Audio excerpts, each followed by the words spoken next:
இந்த தேமுதிக சார்பாக எல்கேஎஸ் நிதிஷ் கூட சொல்றாரு, எங்களுக்கு வந்து அந்த மாநிலங்களவையில் ஒரு சீட்டு தரேன்னு சொன்னாங்க, அதனால தான் நான் தேர்தல். அதை பற்றி பின்பு தெளிவாக உங்களுக்கு பத்திரிகையாளர் ஊடகங்களுக்கு தெரிவிக்கப்படும். சார், ஆனால் இந்த தேமுதிக சார்பாக எல்கேஎஸ் நிதிஷ் கூட சொல்றாரு, எங்களுக்கு வந்து அந்த மாநிலங்களவையில் ஒரு சீட்டு தரேன்னு சொன்னாங்க, அதனால தான் நான் தேர்தல். அதை பற்றி பின்பு தெளிவாக உங்களுக்கு பத்திரிகையாளர் ஊடகங்களுக்கு தெரிவிக்கப்படும். சார், ஆனால் இந்த தேமுதிக சார்பாக எல்கேஎஸ் நிதிஷ் கூட சொல்றாரு, எங்களுக்கு வந்து அந்த மாநிலங்களவையில் ஒரு சீட்டு தரேன்னு சொன்னாங்க, அதனால தான் நான் தேர்தல். அதை பற்றி பின்பு தெளிவாக உங்களுக்கு பத்திரிகையாளர் ஊடகங்களுக்கு. தேமுதிகவுக்கு ராஜ்யசபா சீட் வழங்குவது தொடர்பாக எதிர்க்கட்சித் தலைவர் எடப்பாடி பழனிசாமி பதில் அளித்த காட்சிகளை பார்த்தோம். நேரடியாக பதிலளிக்க மறுத்திருக்கும் எடப்பாடி பழனிசாமி சீட் வழங்குவது தொடர்பாக பிறகு தெரிவிக்கப்படும் என்று தெரிவித்திருந்தார். ராஜ்யசபா சீட் பற்றி விரைவில் பத்திரிகையாளர்கள் மத்தியில் விரிவாக விளக்கம் அளிப்பதாக எடப்பாடி பழனிசாமி பேசியிருக்கிறார்.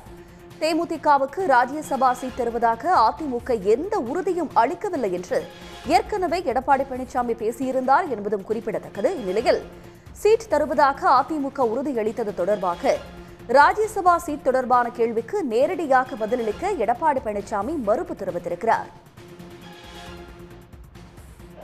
நாங்கள் தான் கூட்டணி பேச்சுவார்த்தை ஆரம்பித்து முதல்ல பாரதிய ஜனதா கட்சியோட எங்கள் கூட்டணி அமைக்கப்பட்டுகின்றன.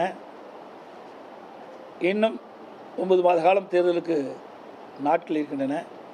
9 மாத காலத்திற்குள் இன்னும் பல கட்சிகள் எங்கள் கூட்டணியில் இணையும் என்பதை தெரிவித்துக் கொள்கிறேன். நாங்கள் தான் கூட்டணி பேச்சுவார்த்தை ஆரம்பித்து முதல்ல பாரதிய ஜனதா கட்சியோட எங்கள் கூட்டணி அமைக்கப்பட்டுகின்றன. இன்னும் 9 மாத காலம் தேர்தலுக்கு நாட்கள் இருக்கின்றன. 9 மாத காலத்திற்குள் இன்னும் பல கட்சிகள் எங்கள் கூட்டணியில் இணையும் என்பதை தெரிவித்துக் கொள்கிறேன்.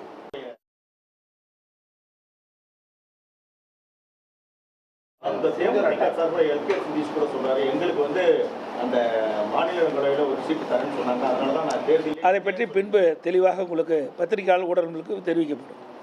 சார், ஆனால் இந்த தேமுதிக முதற்கட்டமாக பாஜகவுடன் கூட்டணி அமைத்திருக்கிறோம்.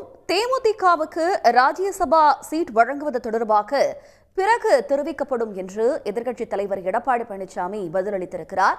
ராஜ்யசபா சீட் தொடர்பான கேள்விக்கு நேரடியாக பதிலளிக்கவும் அவர் மறுத்திருக்கிறார்.